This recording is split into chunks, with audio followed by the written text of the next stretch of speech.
Oi, gente, estamos entrando ao vivo para mais um tempo de crescimento. Então, quero fazer aquele convite que eu sempre faço, Bíblia à mão, aguinha para hidratar. Nós temos muito que aprender hoje.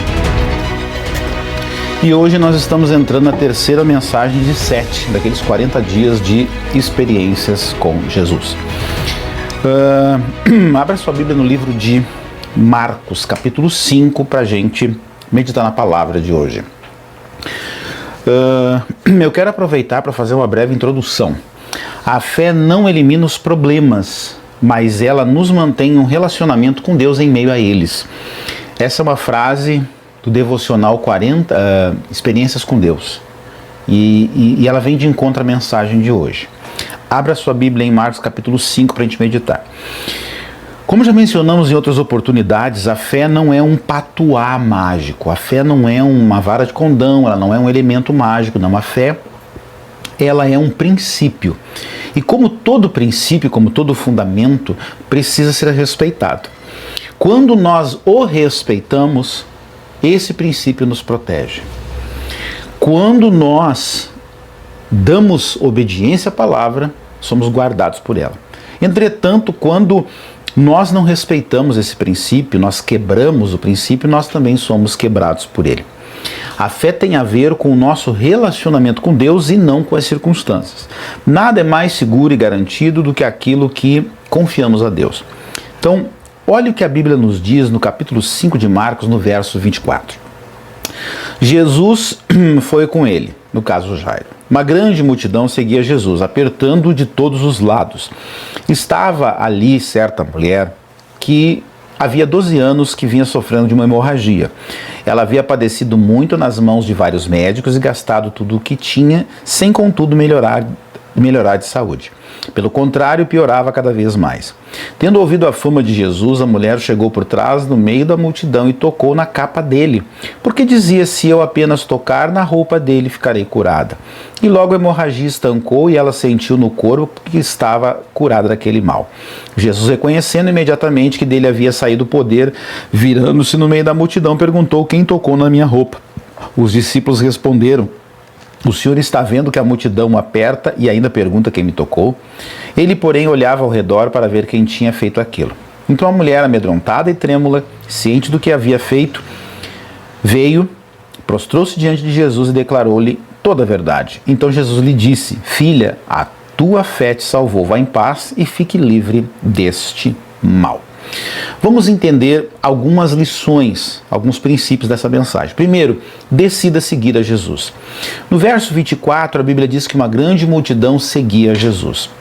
Seguir a Jesus é permitir a construção de um relacionamento com Ele. Entenda isso. E daí derivam todas as demais coisas. Se eu escolher seguir a Jesus, eu estou me permitindo construir um relacionamento com Ele. E um relacionamento com Cristo se constrói baseado na fé, na confiança, principalmente na dependência dEle. Escolha andar com Ele e confiar que Ele suprirá tudo o que você precisa. Lá em Mateus 7, entre os versículos 9 e 10, Jesus diz assim: se vós que sois maus, sabeis dar boas coisas aos vossos filhos, quanto mais o vosso Pai Celeste. Então, o que ele está dizendo aqui? Se eu, você, como qualquer pessoa, se um filho nos pedir pão, nós não daremos pedra. Se um filho nos pedir peixe, nós não daremos uma serpente. É óbvio que Deus também nos dará o melhor, mas é preciso confiar que Ele fará isso. E eu deixo a primeira pergunta: o que você tem feito para manter e desenvolver um relacionamento frutífero com Jesus? Segunda lição: supere as barreiras firmando-se em sua fé. Nos versos 25 ao 27, a Bíblia nos mostra que essa mulher tomou uma decisão na vida dela. Diz o versículo 25, estava ali certa mulher que havia 12 anos e vinha sofrendo de uma hemorragia.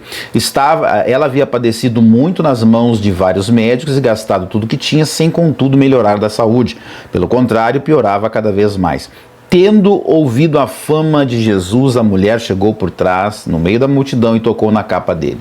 Então, com todas as adversidades que ela tinha, ela fez uma escolha. Escolher seguir a Jesus não será algo fácil, pois é comum sermos confrontados por adversidades, nos depararmos com inúmeras barreiras, porém a fé é a ferramenta que dispomos para superar isso.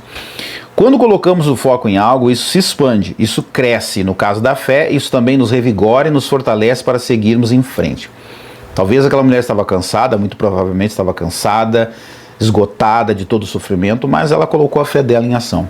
Ela colocou o foco dela naquilo que ela acreditava. Onde você tem colocado seu foco? Naquilo que você acredita ou nos problemas que estão diante dos seus olhos?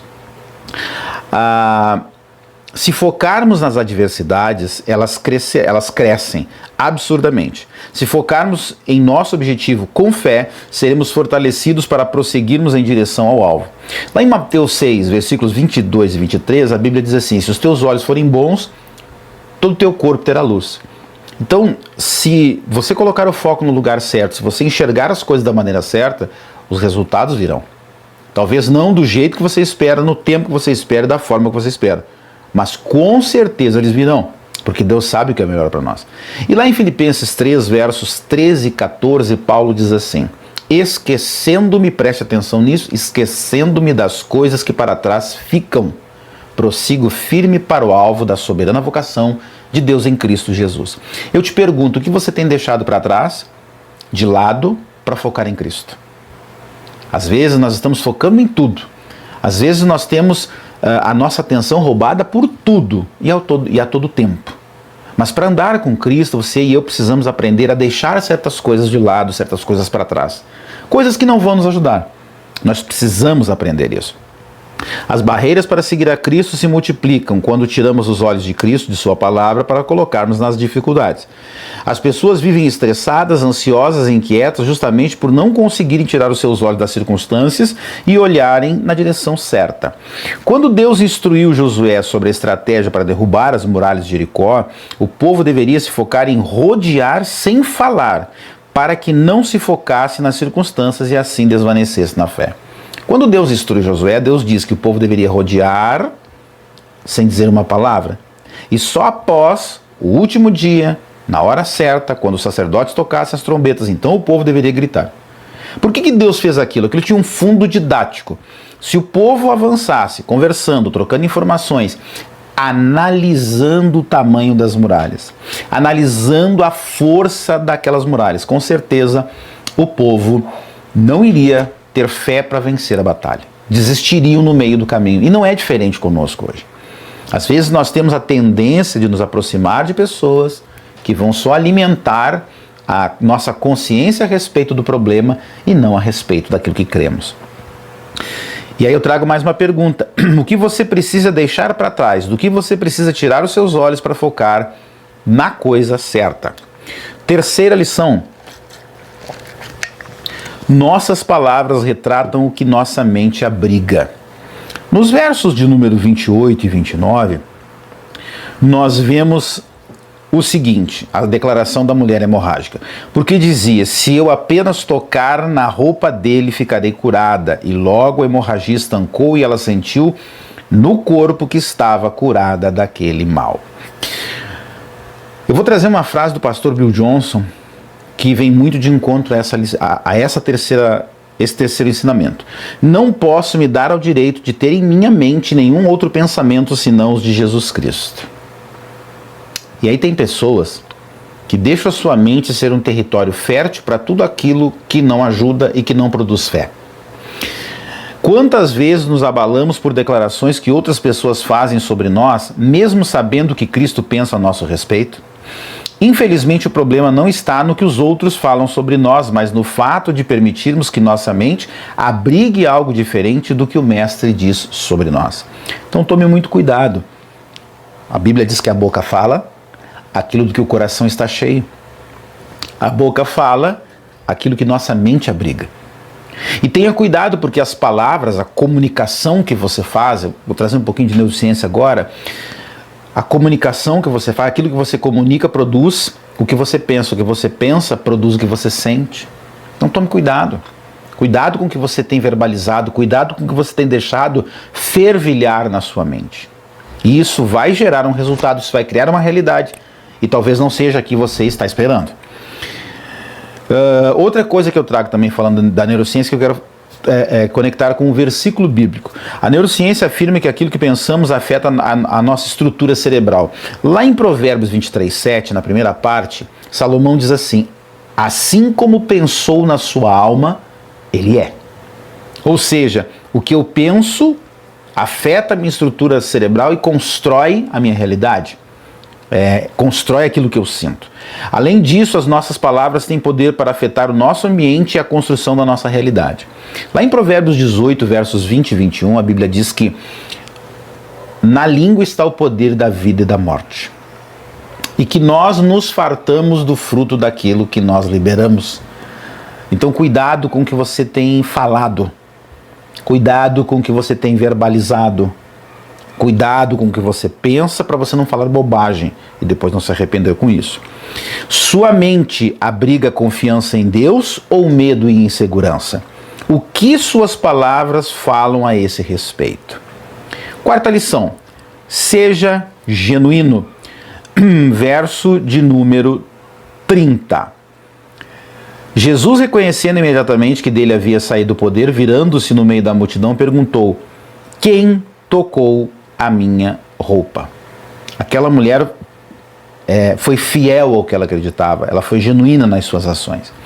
Podemos ser apenas mais alguns religiosos no contexto, ou podemos escolher ser genuínos em nossa fé e conduta segundo a palavra. Apesar de tudo que ela enfrentava, ela foi genuína em sua fé e em suas ações. Ser genuínos na nossa fé, ser genuínos nas nossas ações, de acordo com o que diz a palavra, certamente nos fará pessoas diferenciadas. Quão diferenciado você é no meio da sua família, onde você mora, onde você trabalha, onde você estuda? Que tipo de crente as pessoas veem em você? Como que elas te veem? Elas te veem como alguém genuíno? Ou elas te veem como um ator, um artista, né?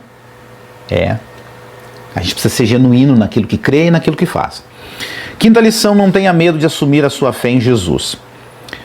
Quando Jesus confronta e questiona, ela vem e fala: Senhor, mestre, fui eu que te toquei.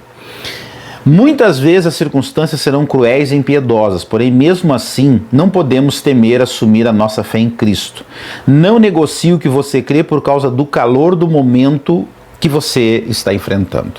Então cuidado. Por pior que seja o momento, não negocie sua fé em Jesus. Mantenha-se firme. Não tenha medo. Você vai ser recompensado. Quem é maior? Jesus ou o que você está vivendo? Sexta e última lição: se aproprie confiadamente do que Jesus fez por você. Quando Jesus conversa com ela, ele diz: minha filha, vai, tua fé te salvou, estás livre desse mal. O nosso relacionamento de fé e confiança em Jesus nos dá acesso a tudo o que ele fez por nós. Só precisamos confiar. Hebreus 11:6 diz que sem fé é impossível agradar a Deus, porque é necessário que todo aquele que se aproxima de Deus creia, sem duvidar, que Ele é o recompensador, o galardoador daqueles que o buscam e o amam. E aí que está o segredo: você não pode duvidar. Confie. Não é necessário ver para crer, é necessário crer para ver. Muitas vezes não será de imediato que veremos o resultado, porém não podemos nos deixar trair por nossos olhos. Precisamos aprender a confiar naquilo que Deus prometeu. E eu finalizo trazendo o texto de 1 Coríntios 2:9, onde Paulo diz que nem olhos viram, nem ouvidos ouviram, nem coração humano conheceu aquilo que Deus preparou para aqueles que o amam. Então tenha certeza. Seja qual for o momento que você está vivendo, a dificuldade que se apresentou a você, a circunstância que está diante dos teus olhos, se você confiar, como confiou a mulher desse texto que nós lemos, você vivenciará com o Senhor experiências que talvez nunca imaginou vivenciar. Eu ministrava na última sexta-feira para um grupo de jovens da Assembleia de Deus em Esteio e eu dizia para eles o seguinte, que a nossa vida, nós que confessamos a Cristo, nós que somos cristãos, nós que conhecemos a palavra, a nossa vida não pode, de maneira alguma, viver na dependência de milagres. Se você pegar a Bíblia, você verá que Jesus operava milagres para aqueles que não o conheciam. A nossa vida com Cristo precisa ser diferenciada, precisa ser uma caminhada completamente diferente do que nós estamos acostumados. Não viva buscando milagres. Se preocupe em ter um relacionamento com o abençoador, porque então você fará as mesmas obras que ele, maiores ainda. Quando você anda com Cristo, você tem atitudes diferenciadas, você tem resultados diferenciados. Quando você não anda com Cristo de fato, você vive atrás de milagres, você vive precisando de milagres. Então cuidado. Deus quer mais conosco, Ele quer que nós tenhamos um relacionamento poderoso e frutífero com Ele. Amém? Vamos falar com Deus. Pai, obrigado. É maravilhoso aprender contigo, caminhar ao teu lado e desenvolver um relacionamento genuíno contigo. Jesus, eu tenho experimentado isso e te agradeço. E eu te peço de coração que cada um que ouve essa mensagem também possa experimentar esse relacionamento de cuidado, esse relacionamento de entrega, esse relacionamento de cumplicidade, esse relacionamento que traz paz ao coração no meio das piores adversidades, nos momentos mais complexos da vida.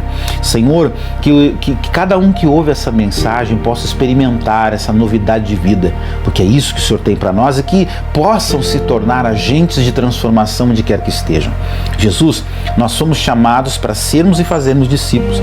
Então, que a Tua palavra sirva de alicerce no nosso coração para que tenhamos uma vida rica, poderosa e frutífera contigo, vivendo o que diz Mateus 5,16, brilhando a nossa luz, para que as nossas boas obras sejam vistas pelos homens e eles glorifiquem o Pai que está nos céus. É isso que eu te peço, Senhor, e também pelo que eu te agradeço, no nome santo de Jesus. Amém? Pessoal, na próxima semana nós teremos a Santa Ceia, então eu aguardo você nesse mesmo horário, tanto no Facebook quanto no YouTube, para que a gente possa participar, celebrar a morte do nosso Cordeiro, o Senhor Jesus. Tá joia? Fique na bênção, aguardo vocês. Tchau, tchau.